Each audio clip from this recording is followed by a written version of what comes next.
Hi dears, good morning. എല്ലാവർക്കും നമസ്കാരം. മൗനരാഗം സീരിയലിൻ്റെ ഇന്നത്തെ വിശേഷത്തിലേക്ക് എല്ലാവർക്കും സ്വാഗതം കേട്ടോ. അങ്ങനെ നമ്മുടെ മനോഹർ ഗംഗാപ്രസാദിനെയും കാത്ത് അവിടെ അങ്ങനെ നിൽക്കുക. അപ്പം മനുവിൻ്റെ മനസ്സിൽ മുഴുവനും ആ കതിർ മണ്ഡപത്തിൽ വെച്ച് അവളുമാരെല്ലാവരും കൂടി ചേർന്ന് കൈകാര്യം ചെയ്തതും അതുപോലെ തന്നെ ആ വരുൺ നിതയുടെ കഴുത്തിൽ താലി കെട്ടിയതും എല്ലാവരുടെയും മുന്നിൽ നാണം കെട്ട് അവിടെ നിന്നും പടിയിറങ്ങേണ്ടി വന്ന ആ കാര്യങ്ങളും ഒക്കെയാണ്. അപ്പം വല്ലാണ്ട് മനുവിൻ്റെ മനസ്സ് ഡിസ്റ്റർബാണെന്ന് മനസ്സിലാക്കിക്കൊണ്ട് തന്നെയാണ് നമ്മുടെ ഗംഗാപ്രസാദ് അങ്ങോട്ട് വരുന്നത്. ഗംഗയെ കണ്ടതും മനോഹർ എൻ്റെ അടുത്തേക്ക് ചെന്നിട്ട് പറഞ്ഞു, എനിക്ക് മനസ്സിലാവും മൊത്തം ഇപ്പോഴത്തെ മാനസിക മനസ്സിലായി. തന്നെ അറിയടാ, നീ ആദ്യമായിട്ട് എന്റെ ജീവിതത്തിൽ ഇത്രയും പെൺപിള്ളേരെ കല്യാണം കഴിച്ചിട്ട് ഇത് ആദ്യമായിട്ടതൊക്കെ എന്റെ ജീവിതത്തിൽ ഇങ്ങനെയുള്ള ലഭിക്കുന്നത് എന്റെ ജീവിതത്തിൽ കാരണക്കാര്യത്തെ സംഭവം കല്യാണിയാണ്. അത് ഇത്രയും ആൾക്കാരുടെ മുന്നിൽ ഞാൻ അപമാനിതനായിട്ടില്ല. മനോഹർ പറയുക, മനു നമ്മുടെ എല്ലാത്തിനും കാരണക്കാരിയായിട്ടുള്ളത് ആ കല്യാണിയുടെ ഭർത്താവിന് ഇങ്ങനെ സംഭവിച്ചിട്ടും അവനാണെങ്കിൽ എഴുന്നേറ്റ് പോലും നിൽക്കാൻ പറ്റാത്ത അവസ്ഥയിൽ, അതും ആരെയും തിരിച്ചറിയാൻ പറ്റാത്ത അവസ്ഥയിൽ അങ്ങനെ കിടന്നിട്ടും അവളുടെ അമ്മായിയപ്പനതെ ഞാൻ കൊല്ലാൻ ശ്രമിച്ചത് അവൾ നേരെ അറിഞ്ഞിട്ടും എന്നിട്ടും അവൾക്ക് ഒരു ഭയവും ഇല്ല. അവളെ ഞാൻ ഒരിക്കൽ കൂടെ കാണുന്നുണ്ടടാ. ഇതിനൊക്കെ അവളോട് ഞാൻ പ്രതികാരം ചോദിച്ചിരിക്കും. നീ വിഷമിക്കുമൊന്നും വേണ്ട. എടാ, നിനക്കറിയാവോ 7-8 കോടിയാണ് ഞാൻ സ്വപ്നം കണ്ടത്. ആ പണമൊക്കെ സ്വപ്നം കണ്ട് ഞാൻ എത്രമാത്രം കാര്യങ്ങൾ പ്ലാൻ ചെയ്തതാ. അതുമല്ല, ആ രാഹുലിൻ്റെ മകളെ ഉപേക്ഷിച്ചിട്ട് ആ രാഹുലിൻ്റെയൊക്കെ വീട്ടിൽ നിന്ന് തന്നെ രക്ഷപ്പെട്ട് എവിടെയെങ്കിലും പോയി സ്വസ്ഥമായിട്ട് ജീവിക്കാമെന്ന് വിചാരിച്ച് അങ്ങനെ എന്തൊക്കെ പ്ലാനുകളായിരുന്നു. എല്ലാം അവൾ ഒറ്റൊരുത്തി കാരണമാണ് പൊളിഞ്ഞത്. അവൾ ചില്ലറക്കാരിയല്ലടാ. പല പ്രാവശ്യവും ഞാൻ അവളെ പേടിച്ച് നിൽക്കേണ്ട അവസ്ഥ വരെ വന്നിട്ടുണ്ട്. അപ്പോൾ ഇതൊക്കെ കേൾക്കുമ്പോൾ ശരിക്കും നമ്മുടെ ഗംഗാപ്രസാദിന് നല്ല ദേഷ്യം വരുന്നുണ്ട്. കല്യാണിയെ കൊല്ലാനുള്ള ദേഷ്യം. കല്യാണിയെപ്പോലെ ഉള്ള ഒരു പെണ്ണ് അവളും ഇത്രയൊക്കെ കിട്ടിയിട്ടും ഒന്നും പഠിക്കുന്നില്ലല്ലോ. ഇനി എന്തായാലും അവളെ നേരിൽ കണ്ട് തന്നെ കാര്യങ്ങൾ തീരുമാനിക്കണമെന്ന് ഗംഗാപ്രസാദ് മനസ്സിലുറച്ചിട്ട് നമ്മുടെ മനോഹറിനോട് പറഞ്ഞു, നീ വിഷമിക്കേണ്ടടാ, നിൻ്റെ ഈ സങ്കടത്തിനുള്ള പരിഹാരം അത് ഞാൻ കണ്ടെത്തിയിരിക്കും. അങ്ങനെ അവരവിടെ വെച്ച് പിരിയുക. പിന്നെ ആ ഒരു സീൻ കഴിയുമ്പോഴാണെങ്കിലോ നമ്മുടെ സരയു വലിയ സന്തോഷത്തിലിരിക്കുക. മനുവേട്ടൻ്റെ കൂടെ അമേരിക്കയിലേക്ക് പോവാമല്ലോ. അപ്പം അതിനു വേണ്ടി ഡ്രസ്സൊക്കെ പാക്ക് ചെയ്തുകൊണ്ടിരിക്കുക നമ്മുടെ സരയും. ഒരാഴ്ചക്കുള്ളിൽ മനുവേട്ടൻ വരുമെന്ന് പറഞ്ഞിരിക്കുന്നത്. അങ്ങനെയാണെങ്കിൽ എല്ലാം അടുക്കി പെറുക്കിയൊക്കെ വെച്ച് കഴിഞ്ഞാൽ പോകാൻ എളുപ്പമുണ്ടല്ലോ. അപ്പോൾ ഈ കാഴ്ചയും കണ്ടുകൊണ്ട് നമ്മുടെ ശാരി അങ്ങോട്ട് വരിക. ശാരിയെ കണ്ടതും സരയു പറഞ്ഞു, അതെ അമ്മേ, അമേരിക്കയിലേക്ക് പോകാനുള്ള സാധനങ്ങളൊക്കെ ഞാൻ പാക്ക് ചെയ്തുകൊണ്ടിരിക്കുക. അപ്പോൾ ശാരിക്ക് ഇവളുടെ ഈ ഒരു അവസ്ഥ കണ്ടതും ഭയങ്കരമായിട്ട് സങ്കടം വരുന്നുണ്ട്. എന്തിനാ മോളെ നീ ഇപ്പോഴും ഇതൊക്കെ ചെയ്യുന്നത്? എൻ്റെ അമ്മ മനുവേട്ടൻ്റെ ഒരു കല്യാണത്തിന് പോയിരിക്കുക. ആ കല്യാണം കഴിഞ്ഞ് ഒരാഴ്ചക്കുള്ളിൽ മനുവേട്ടൻ വരുമെന്ന് പറഞ്ഞിട്ടുണ്ട്. അങ്ങനെയാണെങ്കിൽ അതിനുള്ളിൽ ഞങ്ങൾ അമേരിക്കയിൽ പോകാനുള്ള കാര്യങ്ങളൊക്കെ സെറ്റ് ചെയ്യും. അപ്പോൾ പിന്നെ പാക്കിങ്ങിനും കാര്യങ്ങൾക്കുമായിട്ട് സമയം കളയേണ്ട ആവശ്യമില്ലല്ലോ. ഇപ്പം മനുവേട്ട പോയിട്ട് എന്നെ വിളിച്ചിട്ടില്ല. ആ ഒരു വിഷമം മാത്രമേ എനിക്കുള്ളൂ. ശാരിയാണെങ്കിലും മോളോട് പറയുന്നുണ്ട്, എന്തിനാ മോളെ നീ ഇങ്ങനെ ഒരുപാട് പ്രതീക്ഷകളൊന്നും ജീവിതത്തിൽ വെക്കണ്ട കേട്ടോ. അങ്ങനെയൊക്കെ വെച്ച് കഴിഞ്ഞാൽ അതൊന്നും കിട്ടിയില്ലെങ്കിൽ പിന്നെ ഭയങ്കര നിരാശയായിരിക്കും. അതിന് എനിക്കെന്ത് നിരാശ വരാനാ? എനിക്ക് നിരാശ സംഭവിച്ചത് ഈ വീട്ടിൽ വന്ന് താമസിച്ചതിന് ശേഷം മാത്രമാണ്. അല്ലെങ്കിൽ അമ്മ ഒന്ന് ആലോചിച്ച് നോക്ക്. കിരണിൻ്റെയും കല്യാണിയുടെയും ഒക്കെ പതനം കാണാൻ വേണ്ടിയിട്ടല്ലേ ഞാൻ ഇവിടെ ഇങ്ങനൊരു വീട് വാങ്ങിച്ചതും ഇവിടെ താമസം തുടങ്ങിയതും. എന്നിട്ട് മൊത്തം തകർച്ചകൾ ഉണ്ടായത് നമ്മുടെ വീട്ടിലല്ലേ. അകത്തൊരാൾ കിടക്കുന്നുണ്ടല്ലോ അതിൻ്റെ സ്മാരകമായിട്ട്. അതൊക്കെ ശരി തന്നെയാണ്. പക്ഷേ എന്നാലും ഈ പൊട്ടിപ്പെണ്ണിനെ ഇനി ഞാൻ എന്ത് പറഞ്ഞാൽ മനസ്സിലാക്കുക? ഇവളോട് സത്യങ്ങൾ പറയാനും പറ്റത്തില്ല. അതറിഞ്ഞു കഴിഞ്ഞാൽ ഇവളതൊട്ട് സഹിക്കുകയോ ഇല്ലല്ലോ എന്ന് ശാരി ആലോചിക്കുക.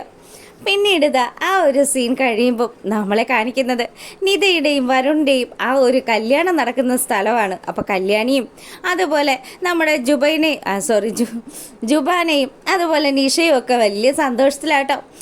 ഇനിയിപ്പോൾ എന്തായാലും മനോഹറിന് ഇനി തിരിച്ച് ബഗാസുൻ്റെ വീട്ടിൽ കയറാൻ പറ്റുമോ എന്നറിയത്തില്ല.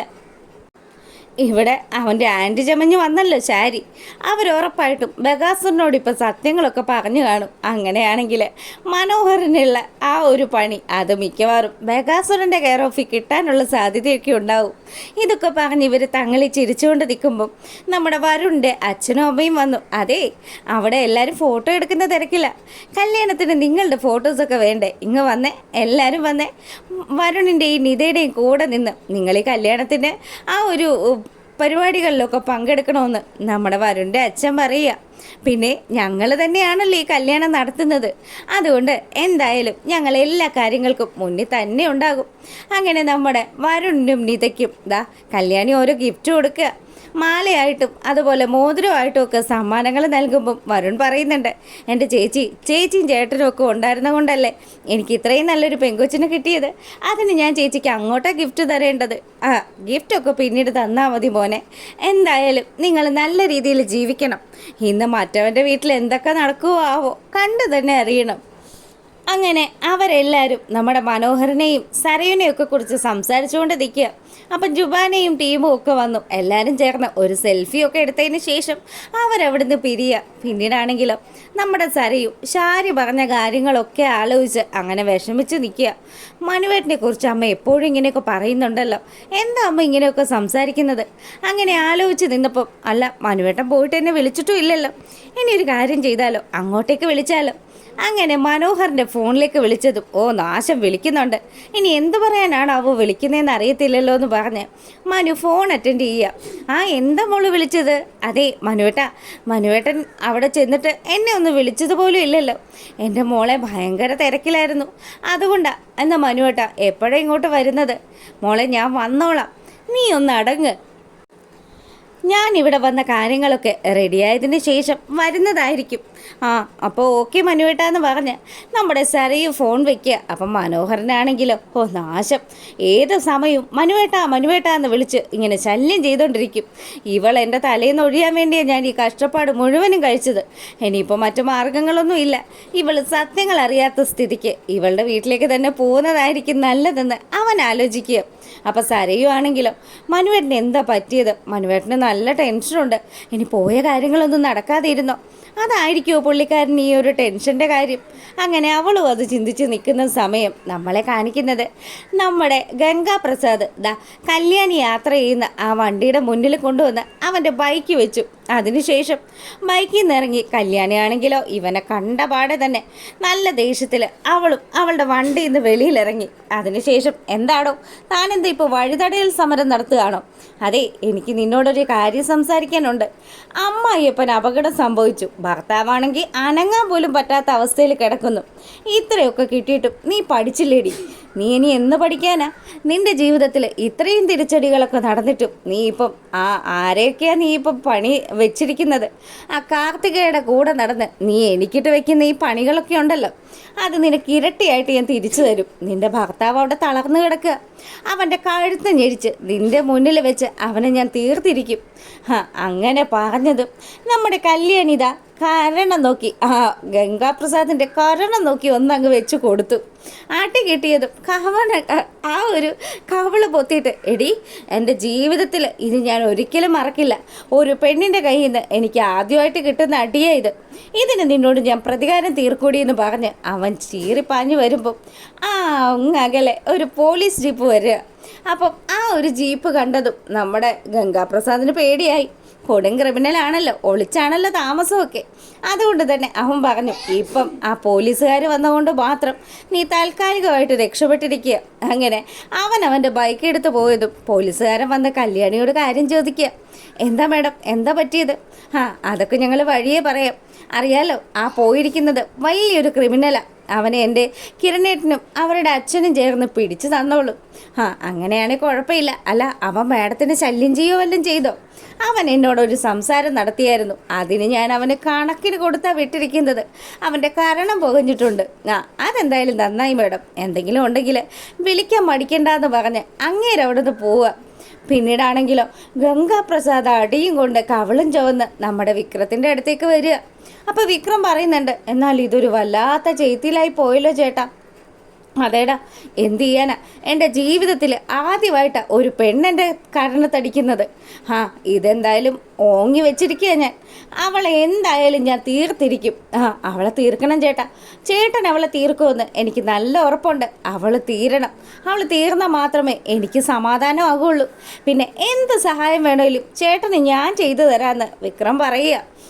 ഇന്നത്തെ ദിവസം അതിനു വേണ്ടി ഞാൻ മാറ്റി വെച്ചിരിക്കുകയാടാ. ഇന്നിപ്പം എൻ്റെ കവൾ ഇങ്ങനെ ചുവന്ന് കിടക്കണമെങ്കിലും എൻ്റെ ചേട്ടാ അവൾക്ക് എന്ത് കൈക്കരുത്താണെന്നാണ് ചേട്ടൻ അറിഞ്ഞിരിക്കുന്നത്. അവളെ കൊച്ചിലെയൊക്കെ നല്ല പോലെ കഷ്ടപ്പെട്ട് പണിയെടുത്തിട്ടുള്ളവളാ. അതിൻ്റെ ഒരു കൈക്കരുത്ത് അവൾ കാണിക്കാതിരിക്കുമോ? അതുകൊണ്ടാണ് ഇങ്ങനെ ഒരു അടി കിട്ടിയപ്പോൾ തന്നെ ചേട്ടൻ്റെ കവിൾ ഇങ്ങനെ ചുവന്ന് തൊടുത്തത്. അതെനിക്ക് മനസ്സിലായി. അവൾ മാത്രമല്ല കരുത്തുള്ളത്, അവളുടെ ഭർത്താവിന് നല്ല കരുത്തുണ്ടായിരുന്നു. അന്ന് ആ പ്രശ്നം നടന്ന ദിവസം അവൻ്റെ ബലം ഞാൻ കണ്ടറിഞ്ഞതല്ലേ. അവനിപ്പോൾ കിടപ്പിലായത് മാത്രമേ ഉള്ളൂ നമുക്ക് ആശ്വസിക്കാനുള്ള വകുപ്പായത്. അല്ലായിരുന്നെങ്കിൽ എന്തായിരുന്നു ചേട്ടാ? ഇതൊന്നും അല്ല സംഭവിക്കാൻ പോകുന്നത്. ഇതിൻ്റെ ഇരട്ടിയായിരിക്കും പിന്നീട് സംഭവിക്കുക. അവനെ കിടത്തിയതിന് ചേട്ടൻ ഒരുപാട് നന്ദിയുണ്ട്. അവനെ കിടത്തിയതുപോലെ അവളെയും കിടത്തും. കാഴ്ച നീ കാണുവടാ വിക്രം. അങ്ങനെ കണ്ട് എനിക്ക് ഒരുപാട് സന്തോഷമാകും എൻ്റെ ചേട്ടാ. സത്യം പറഞ്ഞാൽ കാർത്തികയും കല്യാണിയൊക്കെ കരയുന്ന കാഴ്ച കാണണം. അതിനുവേണ്ടി കാത്തിരിക്കുന്ന ഒരാളാണ് ഞാൻ.